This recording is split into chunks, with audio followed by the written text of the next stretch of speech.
Com vocês, então, uma salva de palmas para o Dr. Teixeira, para a nossa palestrante do dia.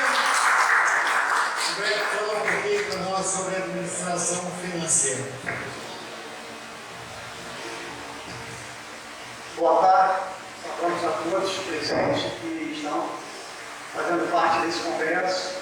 Eu gostaria de começar.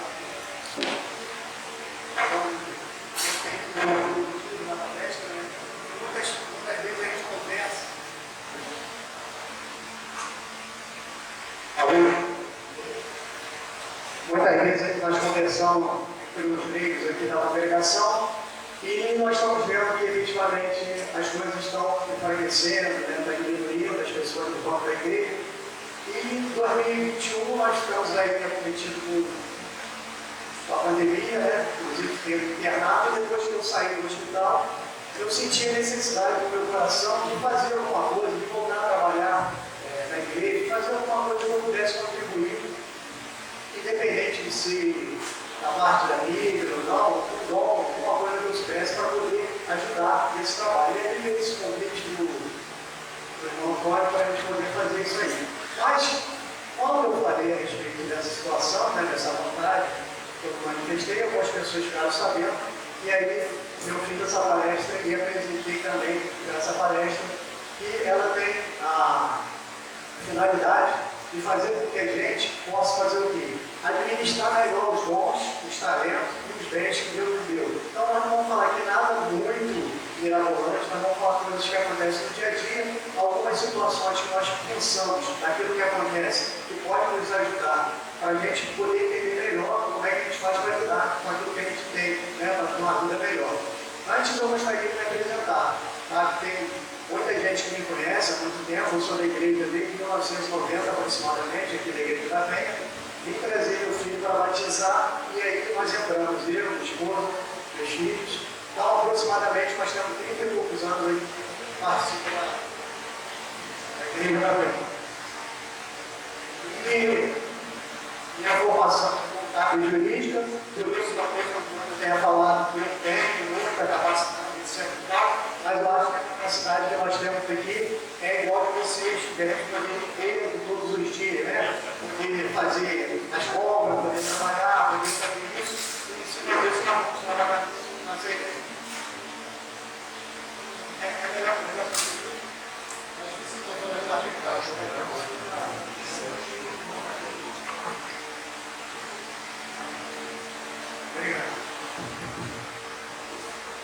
Então, com isso a gente poder participar um pouco melhor da nossa vida e administrar, né? Desculpa aí, foi o nosso interesse. Então, nós baseamos aí a nossa reflexão de hoje, a nossa apresentação, em João 10:10. O ladrão vem senão matar, roubar e a destruir. E aqui vem a parte que a gente fala de abundância, né? Eu vim para que tenha vida e a tenha abundância. Administração financeira, aspectos importantes do orçamento doméstico que podem ser melhorados. Então, quando a gente fala em abundância, a gente não está falando de ficar rico milionário, nada contra, tá? Mas a gente está falando de administrar melhor nossos recursos. E aí, eu queria que vocês observassem que a gente aqui vai falar de alguns conceitos, especificamente de administração financeira, mas são conceitos que podem ser aplicados em outras situações da vida, tá? Então, agora, a nossa estrutura, nós vamos fazer a introdução, né, que já vamos fazendo, a importância da administração financeira, 3 pontos principais, louvor, estudo bíblico, nós vamos pular, para o tempo, né, que nós temos também, porque isso foi feito com uma outra finalidade, e vamos para a conclusão. Então, assim, já começa a ter consenso entre os especialistas que a administração financeira é uma das causas pelas quais as pessoas ficam endividadas. Fazer as pazes aqui com o microfone. Não é a única causa, e por quê? Porque nós sabemos que a economia não vai bem, nós sabemos que tem desemprego, apesar de termos visto aí que o desemprego está caindo, né? Nós temos as lojas fechadas, então vemos todos os efeitos colaterais que a economia está produzindo. Então, mas os estudiosos, as pessoas que estudam também na parte da educação, também. Hoje eu tenho.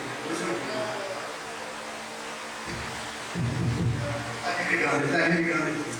Então, eles entendem que se tivesse uma matéria, né, uma disciplina na grade curricular, desde uma escola, do ensino fundamental até agora, a maioria das pessoas, ela iriam aprender a lidar com o seu dinheiro, né, e, consequentemente, elas não estariam endividadas. Nós sabemos que quem é da nossa idade aí, né, nós sabemos que lá atrás a gente estuda matemática, um monte de coisa.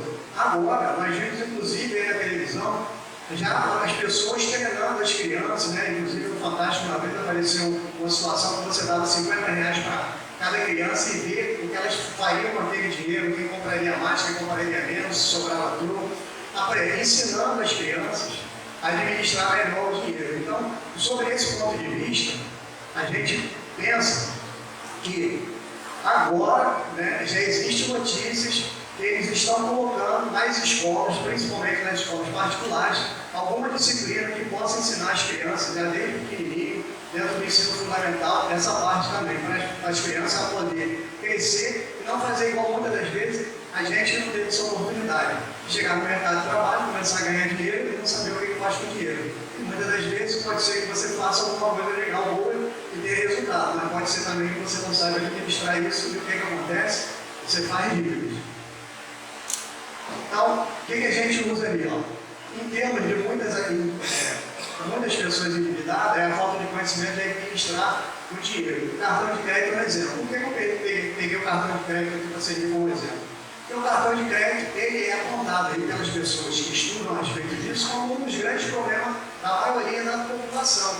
Por quê? O cartão de crédito ele é um vilão ou ele não é um vilão? Então, aqui a gente coloca ali uma foto onde tem vários cartões de crédito. Então, nós sabemos que tem muitas pessoas que têm um cartão de crédito e tem outros que têm vários cartões de crédito. E aí a gente faz aquela perguntinha, né? Quantos cartões de crédito uma pessoa deve ter? Qual o valor do limite de crédito? Então, isso é uma coisa que todo mundo tem. Quem não tem cartão de crédito? Já vi falar aqui que hoje em dia, né, o jeito que a situação está evoluindo, é que hoje em dia a gente vai usar só aplicativo de mão. Não vai ter mais cartão nem de crédito nem de débito. Mas talvez isso ainda seja no futuro próximo. O que acontece? O cartão de crédito, você às vezes vai ao banco e te dá um limite. Então, você, por exemplo, você ganha 3 mil e ele diz que você tem R$1.000 de limite. É mais ou menos igual aquela história que quando você vai alugar um imóvel, o imobiliário fala, para você pagar o aluguel em dia, você tem que ganhar 3 vezes, né, o valor do aluguel. Por quê? Porque você tem outras coisas que você gasta para você pagar. Se você não fizer isso, você não vai ter como pagar. Então, ele vai fazer lá o cálculo e vai olhar para você e falar, você tem R$1.000. Então, se você ganha 3 mil e você tem R$1.000, você tem que ter R$1.000 de crédito. Aí você recebe o primeiro cartão, aí o outro banco vai lá, não faz essa contagem de crédito, dá mais 1.000 e assim sucessivamente. O que acontece com isso? Ele duplica, triplica o seu crédito, mas a sua capacidade de pagar ainda é a mesma. Ela não mudou. Então, muitas das vezes você tem esse crédito, isso te estimula a gastar, e se você gastar, o que vai acontecer? Vai entrar no rotativo, não vai conseguir pagar. Né? Então, muitas das vezes a gente tem que estar observando essa situação. Controle. E aí a gente faz aqui a questão do controle como uma situação que a gente possa entender aquilo que a gente ganha e aquilo que a gente gasta. Né? Então, o que nós colocamos aqui com a definição de controle? É o meio pelo qual a pessoa administra seus recursos financeiros através da reunião de informações referentes a seus ganhos e gastos, ou melhor falando, das suas receitas e despesas. E aí o que a gente quer responder é quanto eu ganho e quanto eu gasto. Muitas vezes, quando você tem um salário fixo, é fácil você determinar quanto você ganha. Mas você sabe quanto você gasta? Há um tempo atrás, a maioria da movimentação financeira, dos pagamentos, das coisas que as pessoas faziam, era através do dinheiro. Então a gente pagava e não sabia o que a gente pagava, não sabia, não tinha essa informação, no final do mês você sabia que gastou dinheiro, mas não sabia onde nem como. Hoje não, hoje você paga em cartão, Pix e outras coisas mais, o que acontece? A maioria da sua movimentação é através do extrato bancário. Então, através do extrato bancário, você pode pegar o extrato bancário e reunir essas informações e poder fazer aqui uma análise, um controle de todas as coisas que você comprou efetivamente que você gastou. Tá? Então, o que a gente dá aqui como exemplo, né, no mundo moderno? O que a gente pode fazer para controlar? É recomendado que seja feito através de registro que possibilite análise. Então, nós estamos vendo aqui, que nós temos o primeiro exemplo, celular através de aplicativo. Tem vários aplicativos hoje que você pode instalar no seu celular para você fazer esse controle. valorzinho que você ganha, as despesas que você vai fazendo, né? Para quê? Para você entender, para você não se atrapalhar. Pelo computador, através do planilha eletrônica. Aqui tem um exemplo do notebook. Eu gosto mais da planilha eletrônica. Por quê? Porque eu já estou ficando um pouquinho velho e a vista, né, num aplicativo do celular, ela atrapalha melhor você ver. Para mim é melhor, para o cara mais nova, né? Não tem nem saber de computador, é tudo aplicativo mesmo. Mas para quem é mais velho, não fez a transição, não usa celular e não gosta de computador, tem aqui um bom e velho caderninho e caneta. O importante é você ter as informações, não importa como. Isso é que é o importante. E aí, mais no próximo slide, nós vamos falar sobre um orçamentozinho fictício que eu criei aqui para a gente poder exemplificar o que a gente vai estar falando agora nos próximos slides. O que eu fiz? Eu falei que eu gosto de planilha, né? Então eu fiz ali um exemplo de uma planilha, que é o quê? Salário, R$ 1.500.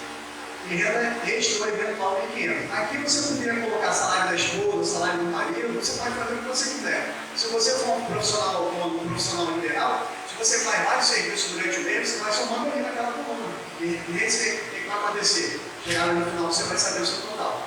Se deixar muitas vezes para a cabeça, para anotar de cabeça, você não vai conseguir. Vai ter algum problema que você pode acabar esquecendo. E aqui, aí eu fiz aluguel, R$ 1.000, energia elétrica 400, supermercado 800, aqui o supermercado de alimentação, peço que vocês gravem esse valor, por quê? Porque mais na frente eu vou fazer um exercício com esse valor, água de esgoto 400, o vestiário 200, o transporte 200, totalizando 3.000. Aí vem aquela puxãozinho de orelha, né? As pessoas não enxergam a importância de fazer esse registro, mas se gasta no máximo 10 mil por mês e as vantagens são muito grandes. Por quê? Quando você vai ao médico, você fala para ele, muitas das vezes ele faz um diagnóstico superficial. Mas o que ele pede? Ele pede exame. E através do exame, do laudo que vem do exame, ele vai saber o que você tem. Vai pedir uma ultrassonografia, vai pedir um exame de sangue. Sei lá, dependendo do tipo de doença que você tem, ele vai determinar vai pedir um determinado exame para pegar essas informações e poder dar o remédio certo, né? Tomar a decisão de poder fazer o medicamento correto. Aí, uma das coisas também que a gente fala muito quando a gente fala sobre administração financeira é o desperdício, né? Tudo aquilo que se perde, não consegue se aproveitar, aquilo que é jogado fora. Mas tudo aquilo que foi jogado fora, antes foi adquirido e teve um valor gasto. Ou seja, principalmente no mundo de hoje, você não consegue adquirir nada sem que você tenha gasto. Se você ganhou, alguém comprou aquilo para poder te dar.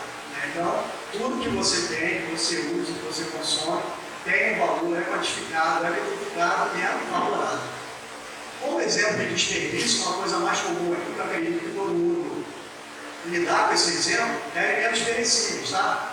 Quantidade, compra de alimentos, quantidade maior de consumo, não se conseguir utilizar o alimento no prazo de validade. Por que eu falo isso? Quem é que já não sabe, né, não tenha visto em casa, a mulher fazer aquela arrumação na geladeira no final de semana, né, para poder depois fazer as compras, e ver lá que tem alguns legumes, algumas frutas que efetivamente não conseguiu ser aproveitado dentro daquele prato e vai jogando fora. Aquilo ali você comprou. E aí a gente fala não só da fruta, não só do legume, a gente fala de outras coisas também. Mas aqui é um exemplo. Por quê? Porque o alimento perecível ele está mais palpável, as pessoas conseguem enxergar. Né? Então, se você vai comprar banana, por exemplo, toda vez que eu vou comprar banana na feira, eu peço o cara, me dá uma dúzia de banana, ele quer me dar uma dúzia e meia por R$10. Aí eu falo para ele, não, só sou eu. Se eu comprar uma dúzia e meia, eu vou jogar metade dessa banana fora. Entendeu? Então, é mais ou menos por aí, para a gente poder entender. Aí aqui está um exemplozinho, né, uma prova mostrando. Para ilustrar, os alimentos perecíveis são mais comuns de estragar. Quem não costuma limpar a geladeira, né, que é a história que eu falei, jogar fora alimentos que estragam antes de ser consumido. E aqui, aquele exercício financeiro que eu propus lá com o valor de R$800 no mercado. Aquele exemplo é hipotético, não tem nada a ver com a realidade, mas muita gente vive com um orçamento de 3.000, aqueles valores lá são aleatórios, mas eles servem para fazer a gente refletir a respeito de como a gente vai usar aquilo que a gente tem. Então, vamos considerar um desperdício de 20%. Não é um desperdício muito grande. Não, você comprou os alimentos, acabou estragando e tudo mais, e aí a gente faz uma média.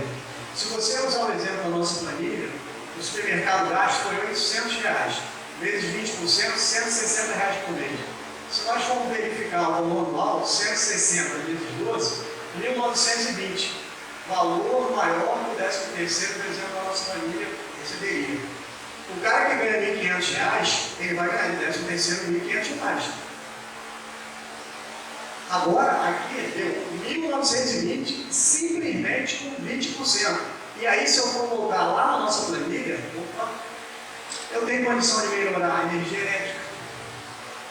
Se você tomar ar-condicionado de janela, ele gasta muito. Se você botar um split do Alvec, vai gastar muito menos. Então, eu fiz isso no escritório, minha conta caiu de R$1.000 para R$200 no inverno, 400 no verão. Isso quer dizer que em 6 meses eu consegui pagar um ar-condicionado de 22 mil. Já está há 3 anos no escritório, eu estou só ganhando dinheiro com a economia da conta de luz. Esse é o exemplo que a gente quer. E quando a gente fala de desperdício, quando a gente fala, isso não está só falando aqui da educação financeira, não. Nós estamos falando aqui das oportunidades que a gente teve, tá? E a igreja está vazia, a gente muitas vezes desperdiça tempo, muitas vezes a gente fica vendo rede social, fica usando nosso tempo para outras coisas, a gente desperdiça. Então, a gente está aqui querendo chamar a atenção através da educação financeira e outros pontos, mas são coisas que são levadas para outros setores da nossa vida que a gente pode utilizar desperdício, que cabe em todas as situações da nossa vida. Consumismo, tá? Essa é outra situação. Eu não peguei todas as hipóteses, eu peguei algumas hipóteses que a gente pode visualizar melhor para a gente entender o que a gente está fazendo, o que a gente pode prever para a gente não fazer, para cair naquela situação, ou até fazer uma prevenção sobre isso. Consumismo é o impulso de comprar excessivamente, sem necessidade, sendo motivado pelo impulso ou desejo de comprar. Criado na sociedade moderna, motivada muitas vezes pelo incentivo do comércio e da indústria através da mídia.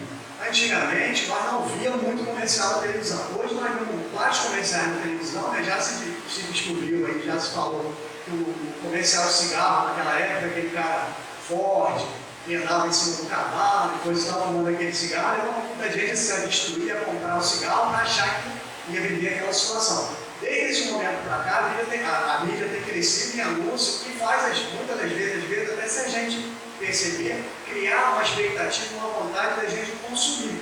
E aí o que a gente faz? A gente acaba adquirindo coisas que não são necessárias. Então, por exemplo, você vai chegar lá e vai comprar 10 calças, 10 camisas, mas você só vai usar uma ou duas durante um ano. Entendeu? Então você vai acabar usando, mas chega no final do ano, você tem lá um montão de coisa. Um montão de coisa que você não usa. E você está empatando dinheiro, está economizando dinheiro, porque está deixando esse dinheiro, fazendo outras coisas com esse dinheiro, administrando melhor. E se não é uma coisa que você pega e você não usa, você não tem proveito disso, o que acontece? Tem prejuízo ali de 20%. Em 1920, a gente fala que é maior que o 13º, mas é uma férias. O valor do salário é crescido de 1/3. Em 1920 dá praticamente o valor das férias remunerado do trabalhador. Isso é só para a gente avaliar. E se a gente fosse estudar outros pontos do nosso orçamento, a gente ia ver que a gente poderia melhorar melhor a questão do desperdício. Aí aqui, é um ponto polêmico, né? Eu sempre boto essa figura aqui para as pessoas poderem raciocinar. O iPhone é consumismo? Talvez sim, talvez não. Para algumas pessoas sim, para outras não. Se você usa o iPhone, se você precisa dele, se ele vai te dar dinheiro, se você trabalha com vídeo ou com alguma coisa de qualidade que você precisa, ou até mesmo você tem condição, ele não é consumismo. Você está comprando uma coisa que você tem condição de comprar. Não é a mesma coisa se você ganha o salário mínimo e se endivida tudo para poder ter um iPhone. Aí é consumismo. Você está consumindo uma coisa que você não tem condição, porque as pessoas não têm e aquilo ali dá um status. Então, não tem nada a ver. A mesma coisa do cartão de crédito. Ele pode ser vilão para quem não sabe administrar, mas pode também não ser vilão para quem não tem administra também. Por quê? Cartão de crédito, se você pagar em dia, você ganha bônus, ganha milhas, né? Ganha cashback. Então, você além de pagar em dia, não ter prejuízo com juros, rotativo, etc., o que vai acontecer? Você ainda vai ter um lucrozinho, uma bonificação de ter comprado através do cartão. Shopping. Isso aqui fica mais a cargo das mulheres, né? O pessoal fala, quando eu estou estressado, eu vou para o shopping desestressar. É a mesma sistemática. Você vai para o shopping, muito anúncio, muita oferta, muita situação, você acaba comprando, né? Acaba gastando dinheiro. Então, você não vai lá, às vezes, para você pegar aquilo que você está precisando. Você acaba indo e comprando aquilo que você não tem necessidade, comprando pelo impulso. Então, essa é a ideia do consumo. Quando a gente fala de consumismo, e aí a gente está falando também que isso aqui tem duas aplicações, a gente também tem que cuidar daquilo que a gente consome do mundo. Né? Se a gente é cristão, a gente tem que priorizar a consumir as coisas que orientam a gente através da palavra de Deus, através da Bíblia. É muito melhor que a gente consumir as coisas do mundo. Tá? Então, tanto desperdício, tanto consumir, tudo isso ele dá uma visão prática dentro da questão financeira, mas também dá uma questão prática através do nosso modo de viver, do jeito que a gente quer levar a nossa vida. Consumismo, impacto. Pessoas consumistas têm problema financeiro, gastam mais do que ganham. Quando é exagerado, é equiparado a vício ou a compulsão sem controle. Efeitos na saúde, psicológico e psiquiátrico. Veja bem, você vai comprar demais, vai ver aquela fatura grande, você não vai ter dinheiro para pagar, aí vai resultar nisso, psicológico e psiquiátrico. Aí você vai ter que fazer aquelas acompanhamento, psicanálise e tomar remédio psiquiátrico. Só que a solução disso, o médico, o psicólogo, o psiquiatra, ele vai tratar dos efeitos, mas a origem, qual é a origem? Procurar um economista, um contador e aprender como você tem que fazer para regularizar sua dívida e aí sim, você sanando toda essa situação, você não vai precisar mais de psicólogo, mais de psiquiatra. Tá? Origem dos ensinamentos. Eu me adiantei um pouquinho, falei a respeito disso, mas vocês vão entender agora, né? Por que eu falei isso, né? Falei do que a gente deve consumir. É muito comum no dia de hoje nós observarmos, principalmente na internet, a garotada aí olha para mim, isso é verdade, né? Olha lá, guru, coach, pessoas que apresentam como criadores de métodos de forma inovadoras e fabulosas. Isso aí eu já exagerei um pouquinho para dar, né? Que tem finalidade de deixar as pessoas ricas, mas sempre comprando um curso ou treinamento muito caro, sempre sem resultado. A verdade é que muitas das vezes o resultado disso não é que não tem resultado, é que o cara, para te vender, ele feita muito mostrando resultado. Você compra querendo resultado, você não compra querendo o processo. O que você tem que fazer, a maneira que é ensinado ali, o tempo que vai levar aquilo para você desenvolver aquilo, não. E você quer o quê? Você quer o resultado. Então, as pessoas estão se enterrando, isso não está aqui no nosso contexto, mas é bom a gente falar. As pessoas agora, ultimamente, a gente tem visto, né? As pessoas se enterrando nas apostas eletrônicas. Tanto nos pets, quanto nos tigrinhos aí da vida. E as pessoas, eu vi uma matéria na mídia dizendo que as pessoas estão deixando de ir ao supermercado para poder postar. Porque o que elas estão fazendo? Quer dizer, uma lógica que não funciona na minha cabeça, mas qual é a lógica dela? Eu tenho pouco dinheiro, eu preciso comprar uma coisa a mais, eu preciso pagar. Eu vou investir esse dinheiro aqui, vou ganhar mais e vou conseguir fazer. E aí acaba perdendo um pouquinho que ela tem. Então, isso faz parte, muitas das vezes, desses coaches, desses grupos, que as pessoas seguem eles com promessas, etc., e acaba, às vezes, se complicando. Visto que tem muitos digital influencers aí sendo presos por causa disso, né? Influenciando as pessoas acabam seguindo as orientações dele, como eles, na verdade, não ganham nada, né? Eles estão ganhando comissão para induzir as pessoas a participar. E aqui é que é o ponto interessante da questão, né? Origem de todos os ensinamentos, o ser humano precisa, completo, suficiente, mutável, vem da palavra de Deus. Aqui eu escolhi Gênesis 41, 15 a 37, que é aquela história na Bíblia sobre as 7 vacas gordas e 7 vacas magras, né? Para a gente poder fazer um elo, uma ligação àquilo que a gente falou, porque eu acho que é uma história que fala bastante a respeito do que a gente pode entender, como ter informações e também como não desperdiçar. Na verdade, é a história de José, que desceu o sonho do faraó, e que o sonho demonstrava em 7 vacas gordas e 7 vacas magras, e que 7 vacas gordas eram os anos de abundância, e 7 vacas magras eram os anos de escassez, e efetivamente, se fizessem guardar o quinto, se não me engano, o quinto, sexto, não lembro, os pastores aí devem saber, o quinto ou sexto da produção daqueles anos, se não me engano, é o quinto ou sexto, ia ter mantimento suficiente para poder ultrapassar todos aqueles anos de escassez. Né? Então, a gente falou sobre desperdício, a gente está mostrando aqui, eu não vou me estender, né, essa parte dos versículos, eu vou passar, mas quem quiser acompanhar isso e verificar em casa, todo mundo sabe da história que eu estou falando, isso é um clássico da literatura bíblica, né? Todo mundo, durante o ano, sempre usa em algum momento essa palavra. E aqui está a conclusão aqui da nossa palestra. Né? Deus mostrou o sonho a Faraó, o que iria acontecer, e José interpretou o sonho. Temos aqui as informações reunidas formando o controle. Eles foram informar o que iria acontecer, então eles poderiam tomar decisão. Sabendo o que ia acontecer, poderia tomar decisão. Nesta passagem, Deus não só deu as informações que iria acontecer, mas também deu a solução. controle a sua situação e não desperdice. Gente, se alguém quiser fazer alguma pergunta, se alguém quiser fazer alguma consideração, se alguém quiser fazer alguma contribuição, nós estamos abertos aí para falar e tudo mais.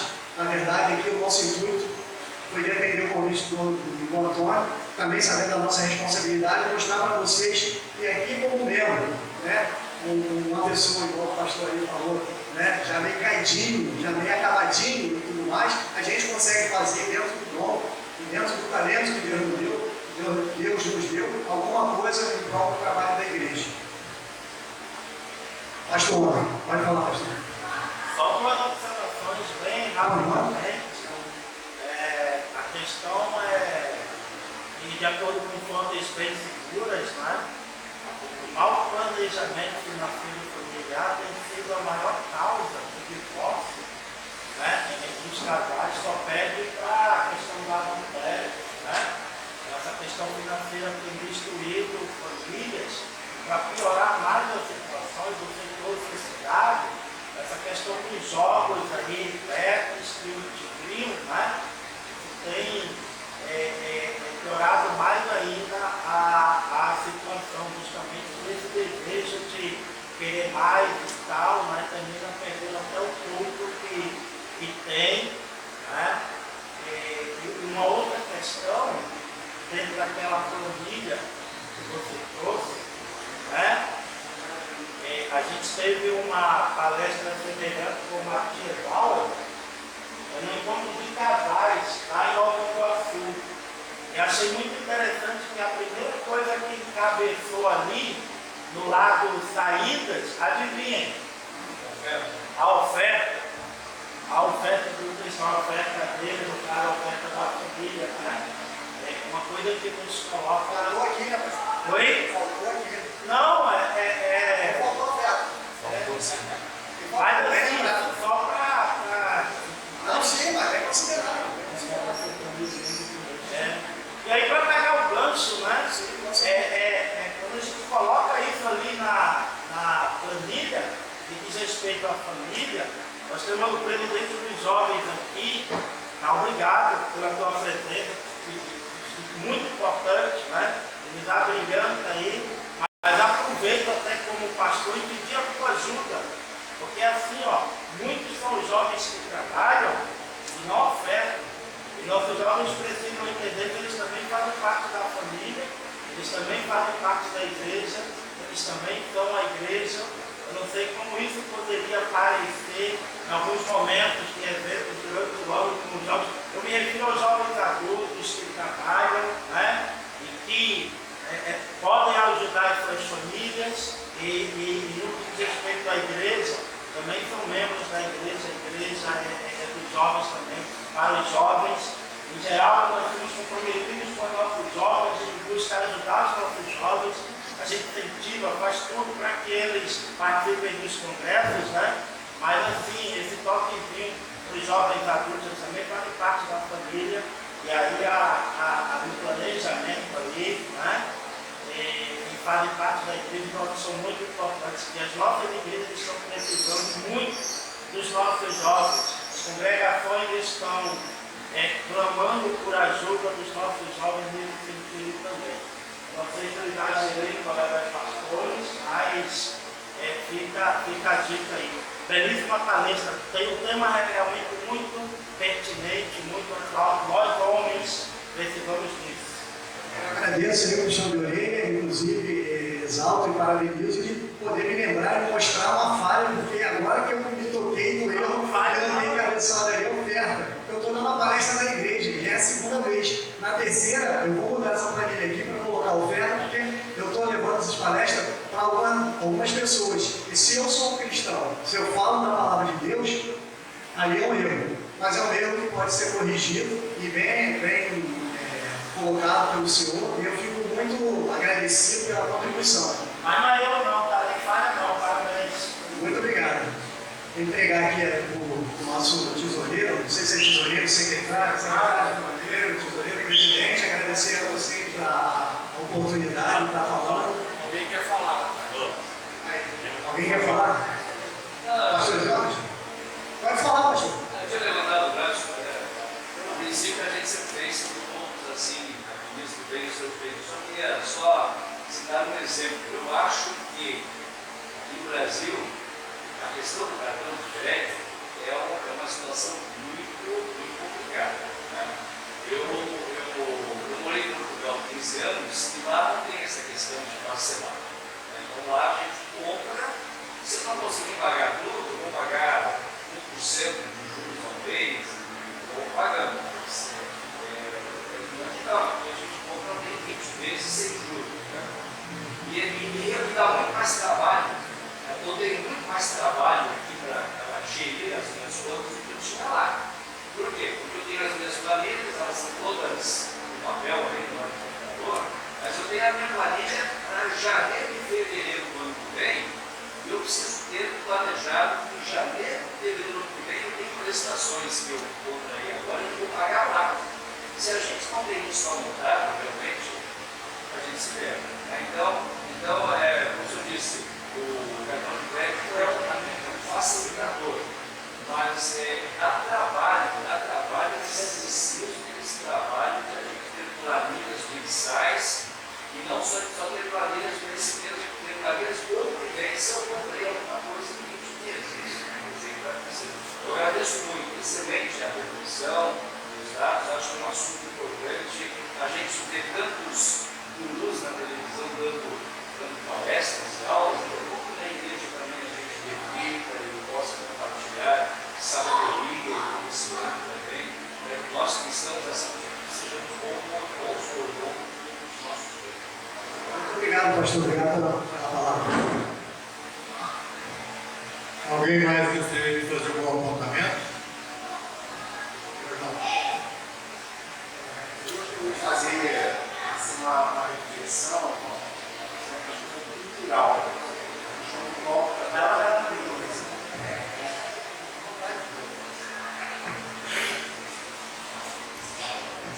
Olá, pessoal. Boa tarde. Eu gostaria de fazer uma observação acerca da questão cultural, da cultura do cultura. Por que eu falo sobre a cultura? Se você observar, por exemplo, a questão do povo judeu, o povo judeu no mundo, ele representa uma porcentagem abaixo de 2% da população mundial. E os judeus, eles têm, por exemplo, quando você falar sobre riqueza, sobre prosperidade, é considerado o povo mais próspero e rico do mundo. Por que isso? Por uma questão cultural. Muitas vezes a forma como nós gastamos nosso dinheiro, como nós investimos, como nós vivemos, advém do quê? Da herança que nós trazemos dos nossos pais. E isso não é ensinado nas escolas, muitas vezes não é ensinado em casa.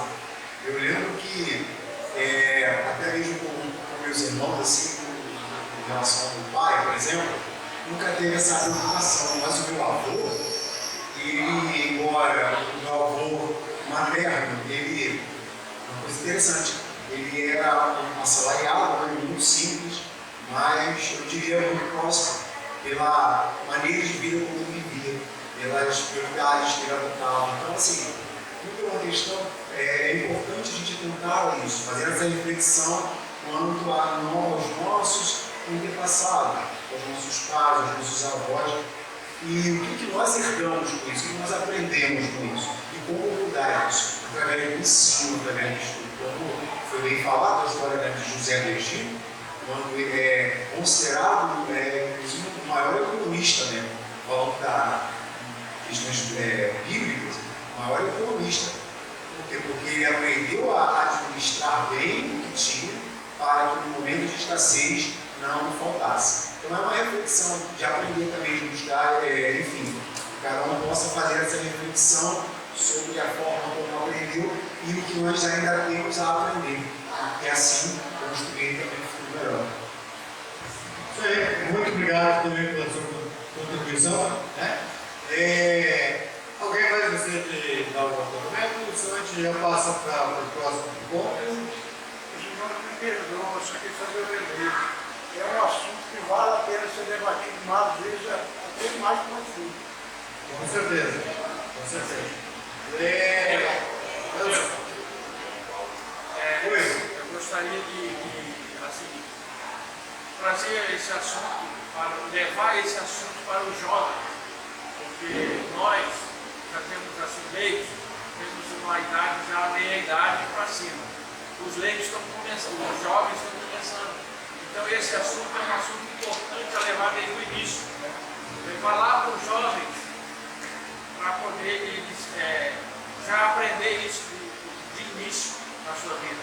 Porque se eu tivesse uma palestra dessa quando eu era jovem, hoje eu seria outra pessoa, talvez, na minha administração. Então, eu assim, gostei muito e gostaria de pedir para que isso se estendesse, chegasse até o jovem. Certo. Isso seria Pessoal, a gente está com o tempo assim contadinho também. Eu quero agradecer então ao nosso irmão Antônio Teixeira por ter se colocado à disposição para fazer essa palestra. Pegando da congregação, eu agradeço. E nós queremos entregar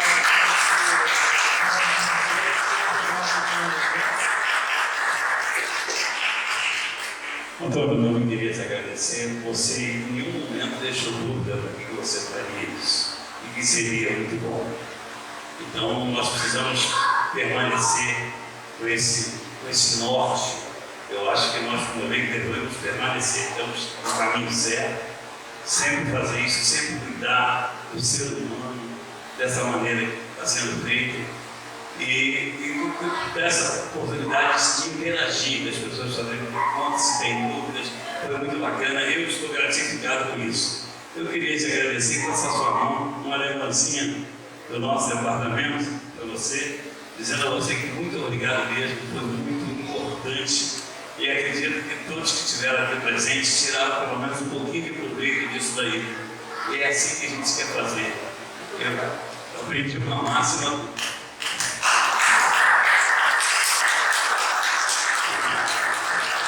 Eu aprendi uma máxima com o nosso pastor de Gaga, que diz assim: tudo que for feito é mais do que nada. Tá bom? Então, nunca se lastime se foi feito pouco. Tudo que foi feito é mais do que nada. Eu queria fazer um apelo aos pastores que estão aqui presentes: o seguinte, não tem milagre. Não dá para conduzir o departamento se não for com pessoas e pessoas que possam também nos ajudar. Então, eu queria pedir aos pastores que levassem as outras congregações. Depois, para esse ano que vem, nós vamos programar visitas às congregações e pedir um momento. Então, uma coisa que eu tenho estranhado na igreja do Corão e que se fazia em todos os anos, sempre fazia um curso sobre mordomia cristã. E isso a gente recebia, até como é que deveria fazer, ela vinha lá no sul e fazia. E não tem tido mais, né, pastor Ramos? Eu acho que nós estamos precisando disso. Porque, gente, nós não somos uma igreja de exploração de dinheiro, nós não temos dinheiro de dizer que tem que dar 10%, não tem nada disso. Aí, de acordo com a possibilidade. O mês de novembro é o mês da mordomia e todas as igrejas são recomendadas a estudar sobre a mordomia. Sim, mas a gente recebia, inclusive, um CD, um DVD, alguma coisa assim, até ajudando em como fazer, porque não são todos que estão preparados para isso. Então eu queria fazer um apelo nesse sentido, que é o seguinte: se não colaborarem com a Liga, o trabalho da Liga é nenhum. Porque senão ela vai viver apenas de quem? Da diretoria colaborar, então a gente precisava da ajuda. Agora essa ajuda é através de ideias também, de dizer: olha, você pode fazer isso assim, pode fazer. Nós estamos aqui abertos a isso. Só que precisamos sobreviver. Aí pedimos que, e nós achamos fundamental